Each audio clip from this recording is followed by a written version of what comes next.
kanatong tanan mga igsoon, kumusta man? Kumusta man ang atong panginabuhi? Kumusta man ang atong pagtuo diha sa Ginoo? Kumusta man ang atong pagsimba diha kaniya?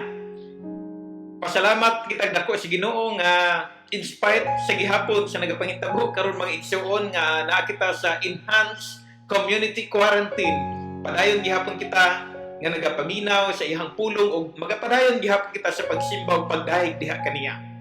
Karon ang Abril 9 mao ang ikaduhang Domingo sa maong bulan nga ang mga Kristohano nagasaulog sa ginatawag na Easter Sunday or Resurrection Sunday. Nga ang Easter Sunday or Resurrection Sunday should be a great or big celebration. This is a victory alang kanato nga mga Kristohanon. Ug tungod nini walay makapugong kanato sa pag-celebrate sa maong Easter Sunday. Siguro mangutana ka mo naabay rason nga mag-celebrate kita nga in spite sa mga kalisdanan, in spite sa ato nga mga nasinatian sa kinabuhi karon, naabay rason nga mag-celebrate kita sa ginatawag natong Easter Sunday. And my answer is yes, there is a really need for us to celebrate because Easter Sunday or Resurrection Sunday is the central truth of our faith. It is the center of our faith diha sa Ginoo. Now, mga igsoon, ubanay ko ninyo nga unsaon nga mag-celebrate kita karon sa ginatawag na Easter Sunday. Although wala kita nagtapok, although wala kita nag-celebrate yun physically sa kining maong event, but then ang pulong sa Ginoo magatudlo kanato how to celebrate Easter Sunday. Now this is the message of God for us this morning.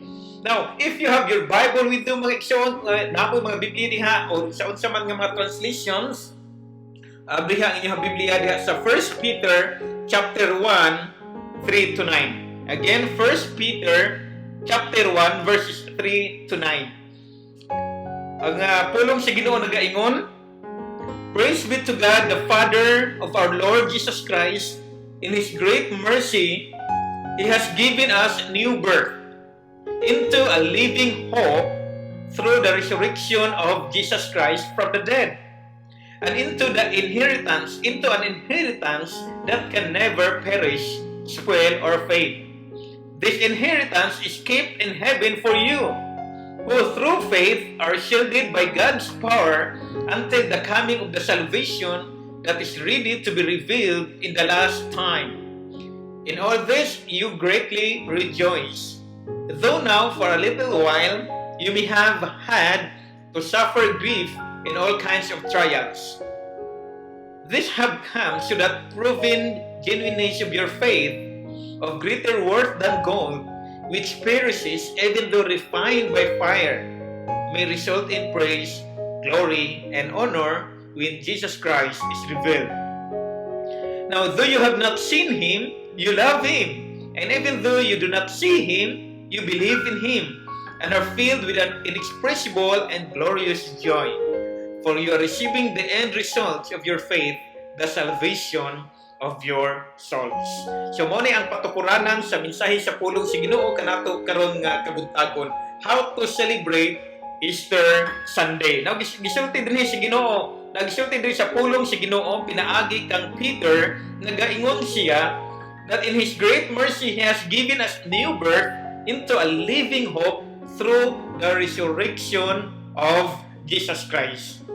By the way, sa dihang gisulat kini ni Pedro, gisulat kini niya sa mga Kristohanon nga nagkatibulaag sa tibuok kalibutan. Because during this time, the background of this text, the background of this passage, nga ang mga Kristohanon kaniadto, the moment nga magdawat sila sa Ginoo as their Lord and personal Savior sa ilahang kinabuhi, it cost their lives.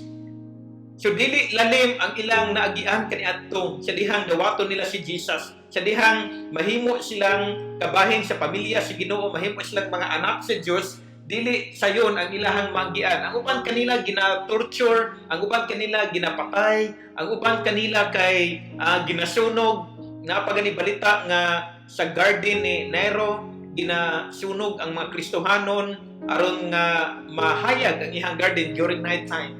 Napoy mga panahon nga nahimong katawanan ang mga Kristohanon nga ipapatay lang, no, o iapil diha sa arena unya mga matay ang mga Kristohanon.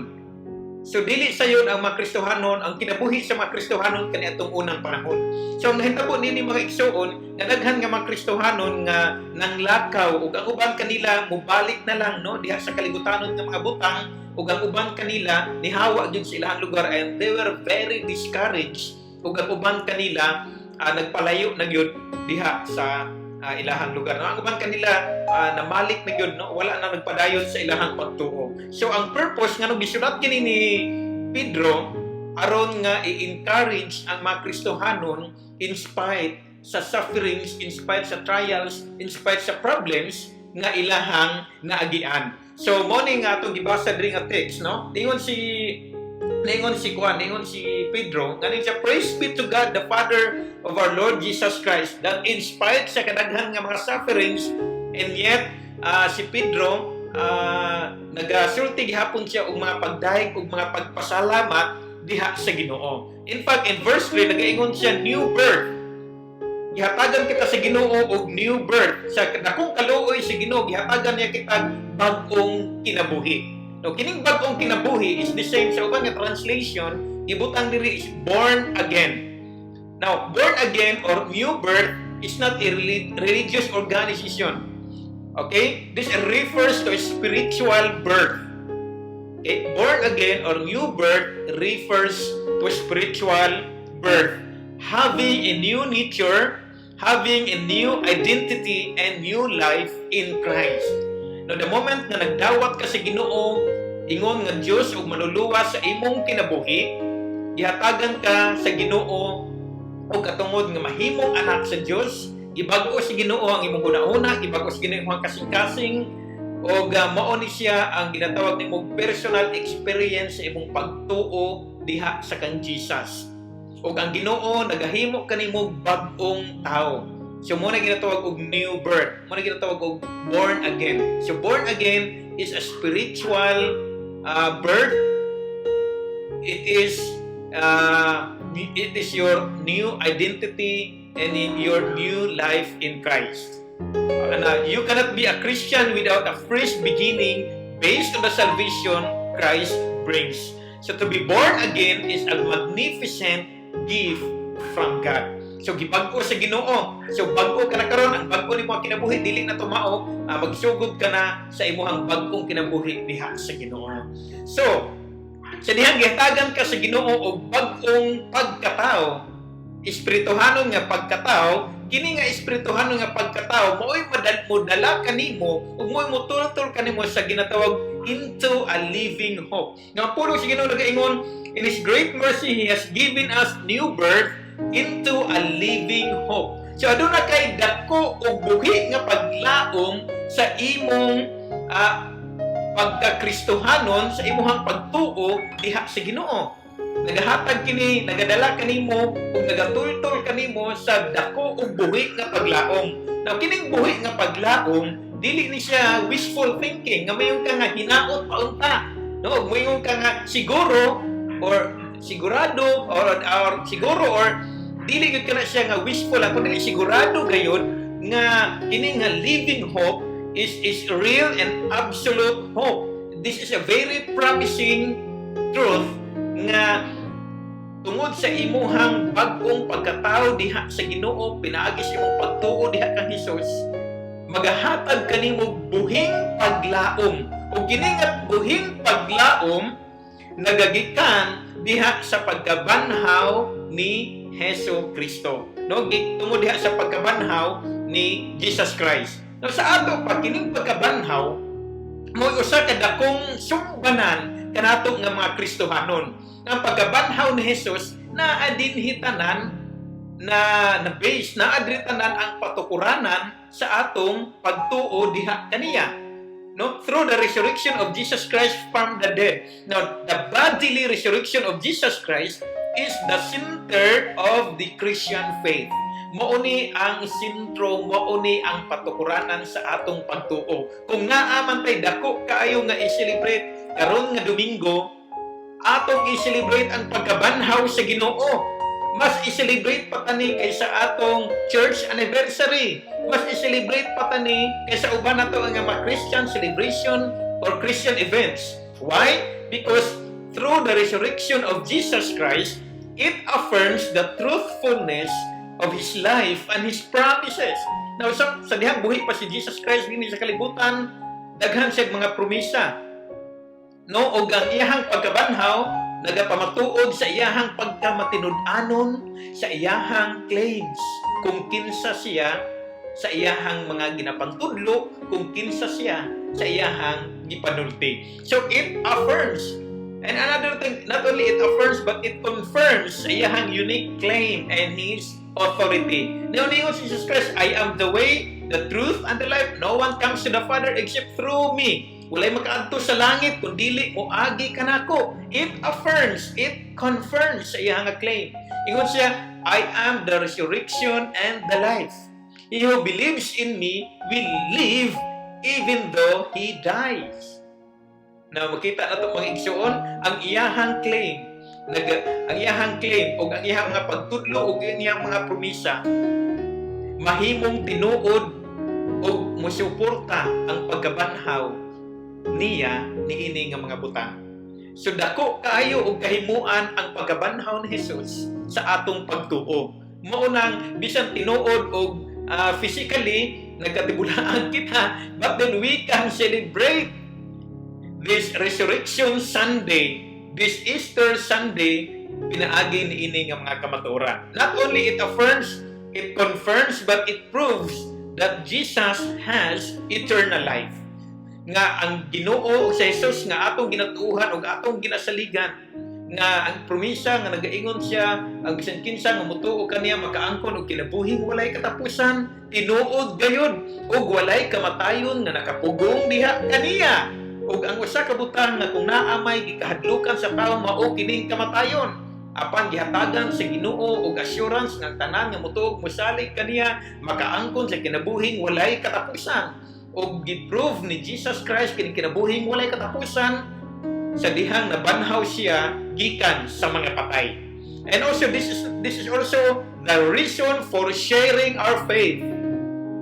Again, this is also the reason for sharing our faith. Di kita maulo mga igsuon nga isangyaw nato ang kamatuoran, isangyaw nato ang bisan kinsa nga motog musalig na kang Hesus adunay kinabuhing walay katapusan. Mao kini ang rason, no? Mao kini ang hinungdan nganong naga-minister kita. Mao kini ang hinungdan nganong nagasangyaw kita sa pulong si Ginoo. Mao kini ang hinungdan nganong ga-celebrate kita. Mao kini ang hinungdan nganong gapadayon kita sa atong pagtuo. Mao kini ang hinungdan nganong nga in spite sa mga kalisdanan, mga problema, bisag wala pa kining pandemic, nagapadayon kita sa pagsimba ug pag-alaga diha sa Ginoo tungod kay nasayod kita ug asa kita paingon ug nasayod kita kung kinsa ang nagagunit kanato ug nasayod kita kinsay atong gituuhan. Nga atong gituuhan ang ipadala sa Ginoo nga si Jesus Christ, ingon nga Dios ug manluluwas sa atong kinabuhi ug magahatag kanatong kinabuhing walay katapusan. Ang tanan nga mga butang mo collapse mga igsuon kung wala na banhaw si Jesus Christ. Kung wala na nabanhaw si Jesus, kita ang pinaka makaluluoy nga tao sa tibuok kalibutan. Kaya nagatuo lang kita sa usang kapatay nga pagtuo nga walay prueba.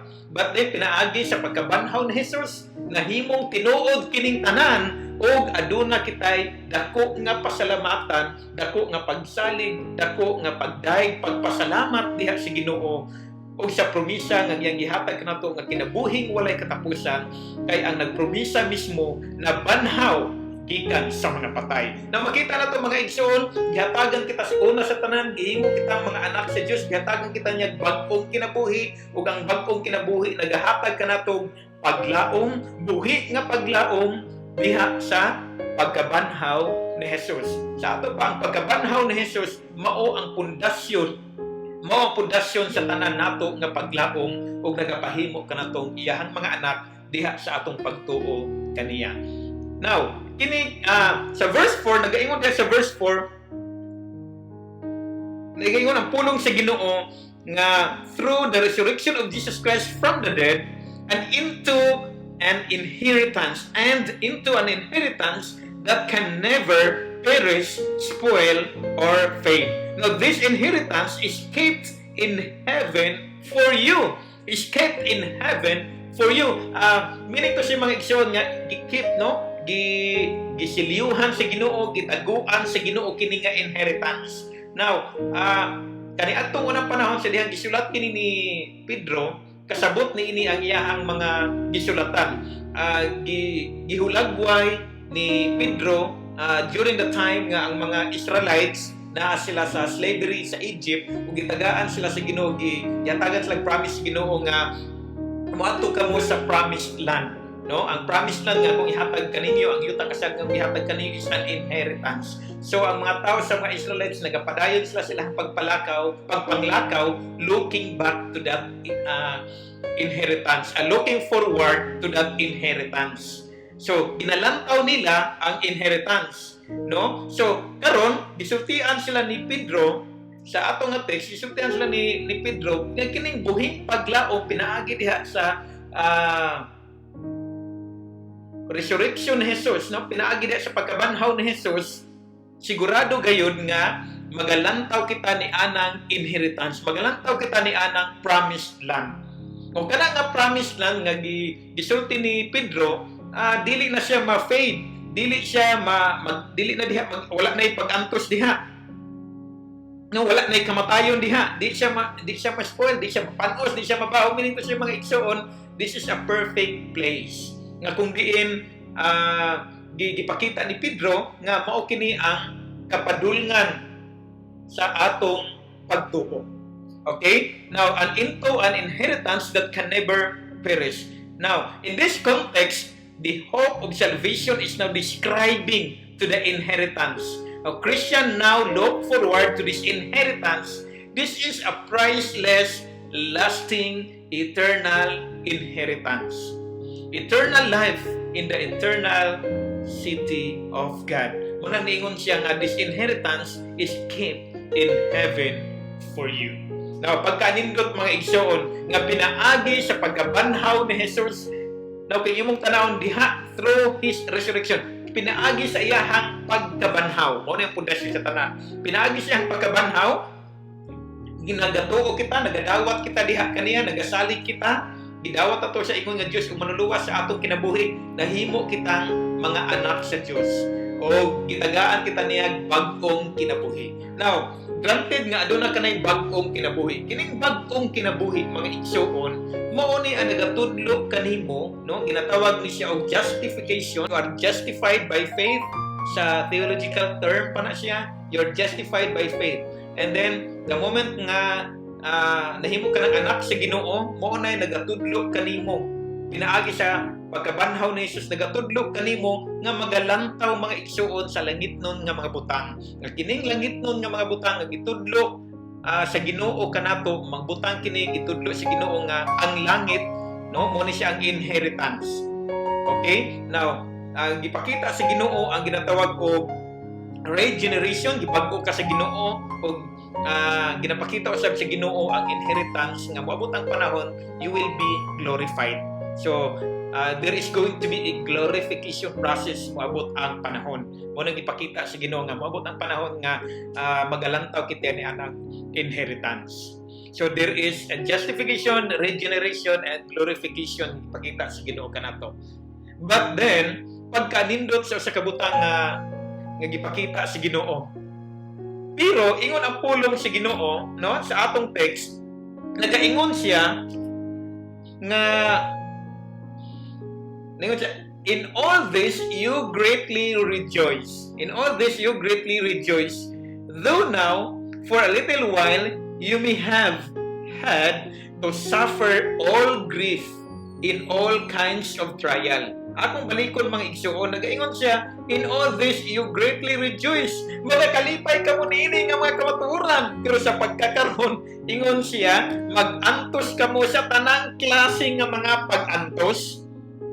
Okay? So gipakita sa Ginoo kanato ang spiritual realm. Gipakita sa Ginoo kanato kung kinsa kita diha sa iyang atubangan. Gipakita sa Ginoo kanato nga pinaagi sa pagkabanhaw, ingon ini ang imong espirituhanong kinabuhi, ingon ini ang imuhang maeksperiensyahan karon, ingon ini ang kalipay nga imuhang maangkon, ingon ini ang mga butang nga imuhang tan-awon, imuhang sudungon, imong i-meditate kinsa ka moabot ang panahon. But then the reality nagapabilin nga sa pagkakaron mag-antos o sa kamo daghan nga mga pag-antos. Now, ingon that you may have had to suffer all grief and all kinds of trials. Now, Peter mentions trials and suffering several times in this letter. Now, suffering has many forms. It might be physical abuse, it might be debilitating diseases, daghan nga mga makapaluya kanato nga mga sakit, mga infectious diseases, or uban pa nga mga makapaluya sa atong pagtuo mga igsoon.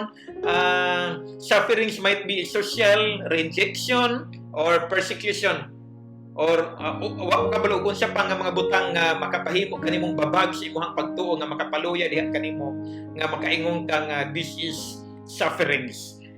Now, it is expected kanato nga mga Kristohanon nga samtang naata dinhi sa kalibutan na tay mga pag-antos.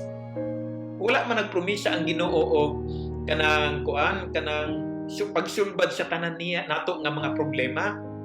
Ang gihatag sa Ginoo kanato kalipay, kalinaw, taliwala sa mga problema ug ang iyahang promisa. Wala siya nag-ingon nga kanang moingon bitaw diha nga kung nana ang Ginoo sa imong kinabuhi wa na kay problema di na tinuod mga igsoon. Kaysa pagkatinuod lang, the more ka nga nagaduod diha sa Ginoo, murag sahay the more pod nga nagakadaghan ang mga problema.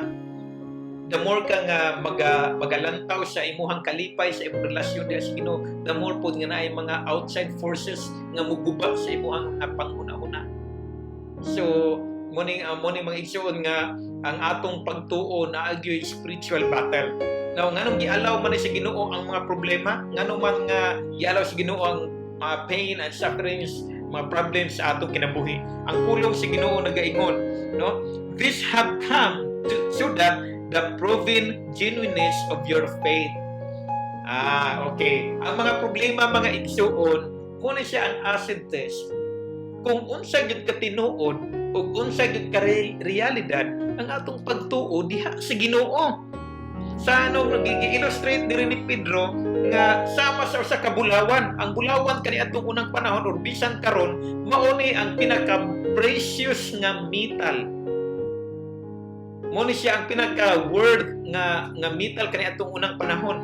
No, ang basihan sa pagkadato gani kani ato bisan karon ang bulawan, ang gold.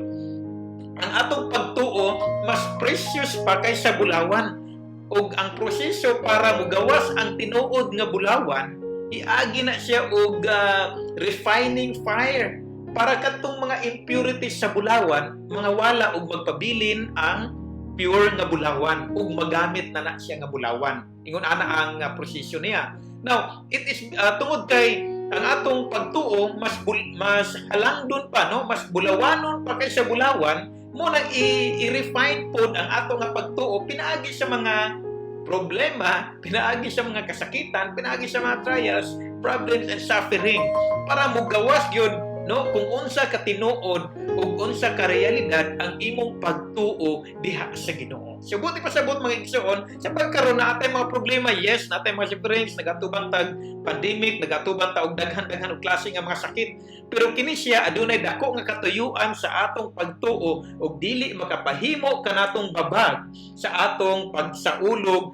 o pagsinggit o kadaugan sa pagkabanhaw ni Jesus. Ingon nga atong Diyos og manluluwas ug atong pagtuo diha kaniya. So our trials, struggles, persecutions refine and strengthen our faith, making us useful to God. So kini nga process, this is a process called sanctification process, becoming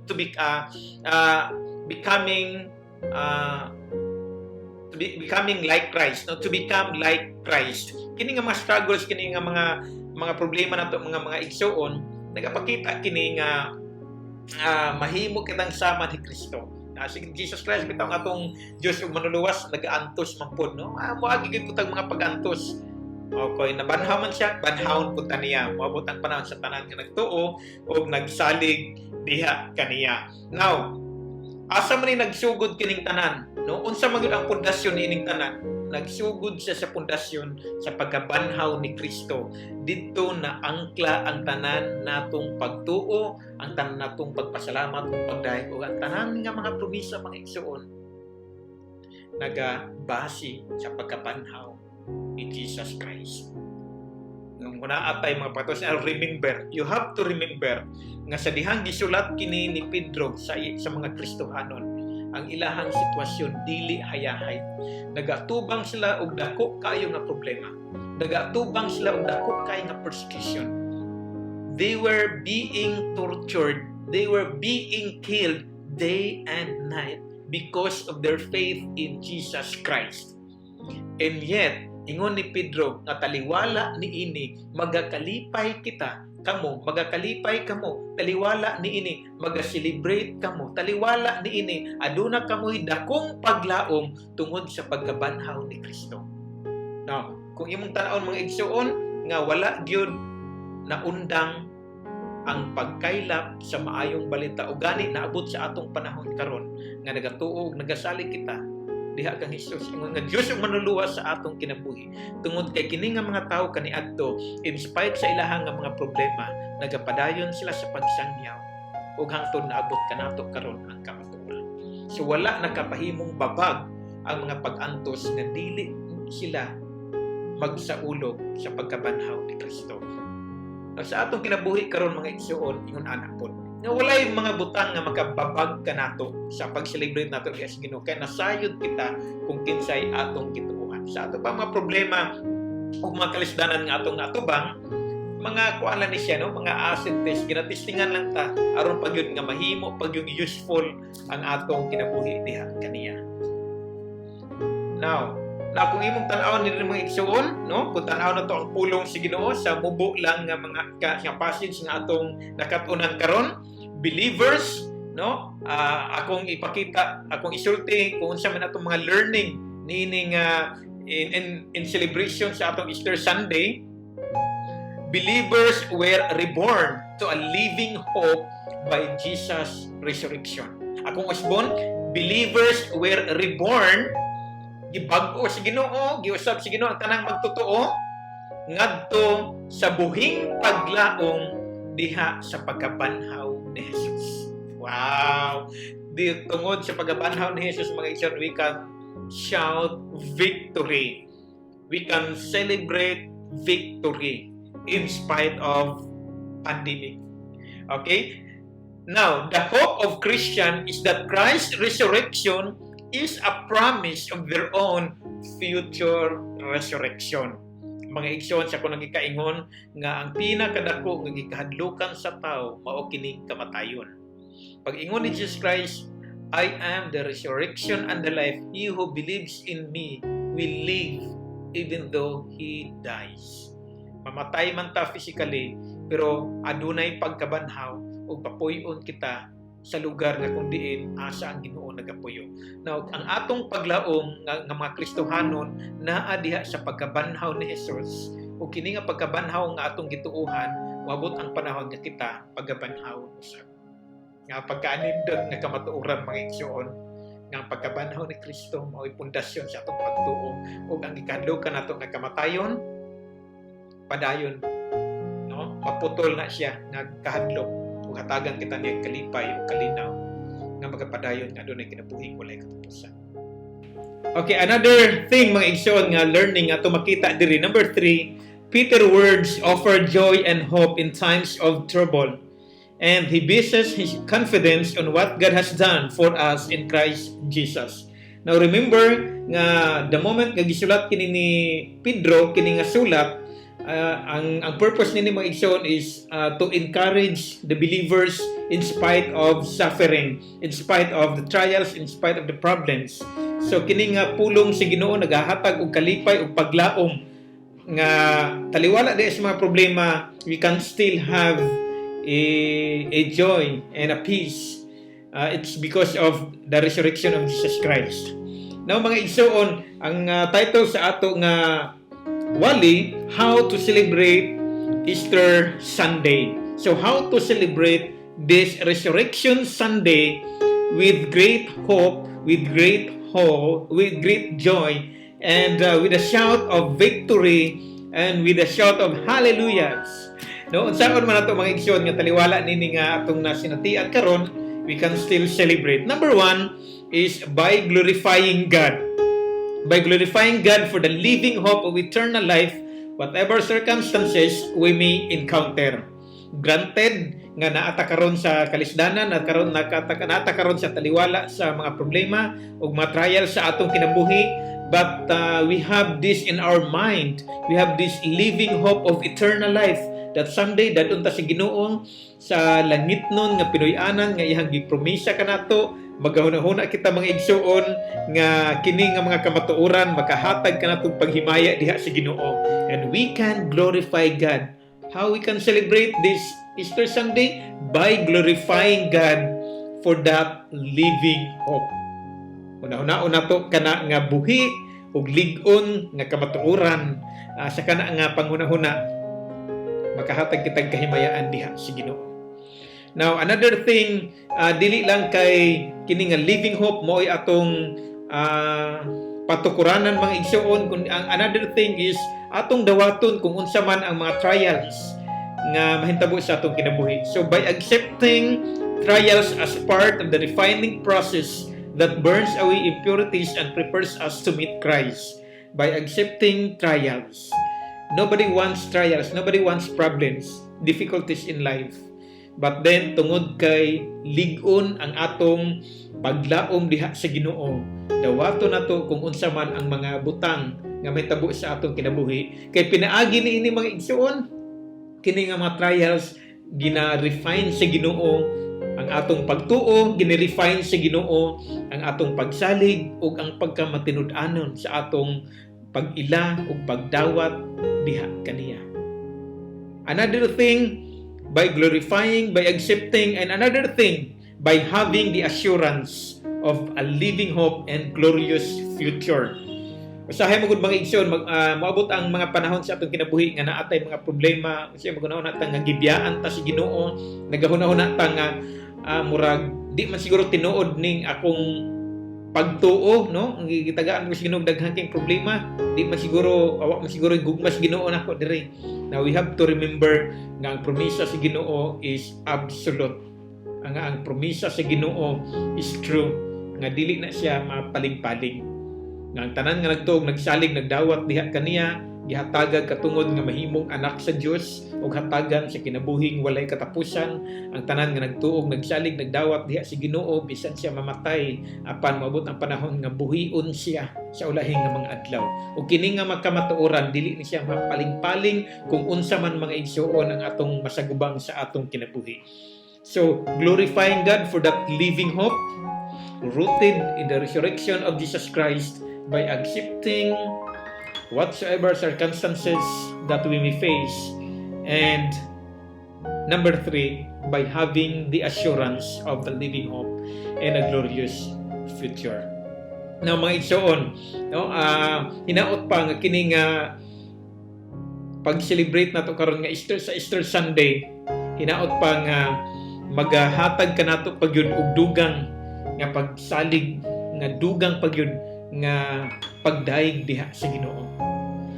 Na ako'y basahon diri nga quote, nagaingon dinhi, real Christian's hope is our ultimate confidence rooted in the resurrection of Jesus Christ from the dead, that the creator of the world is also the redeemer and sustainer of the world and will one day return to renew the entire creation. Salamat sa pulong si Ginoo.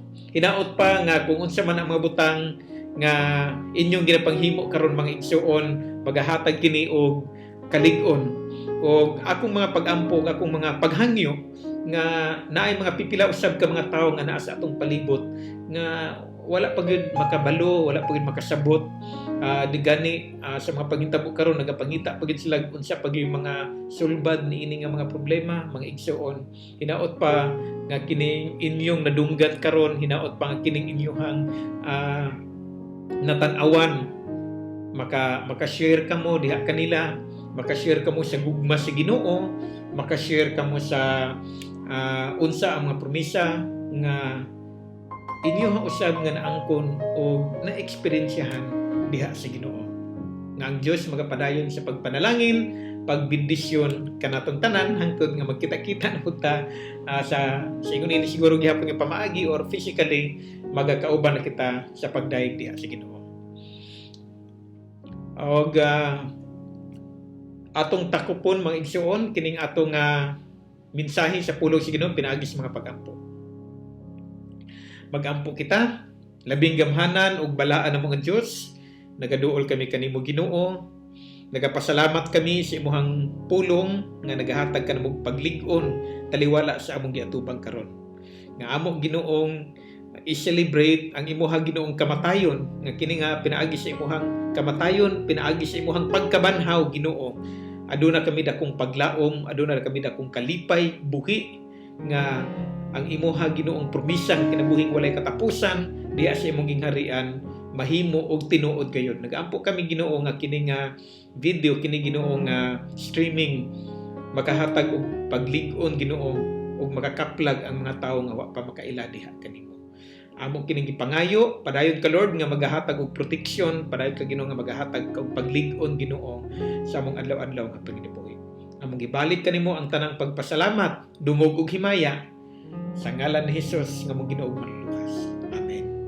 Mga igsoon, sa makausap pa, maayong adlaw sa tanan, dalaygon ang Ginoo, atong i-celebrate ang kadaugan sa iyahang pagkabanhaw. God bless us all.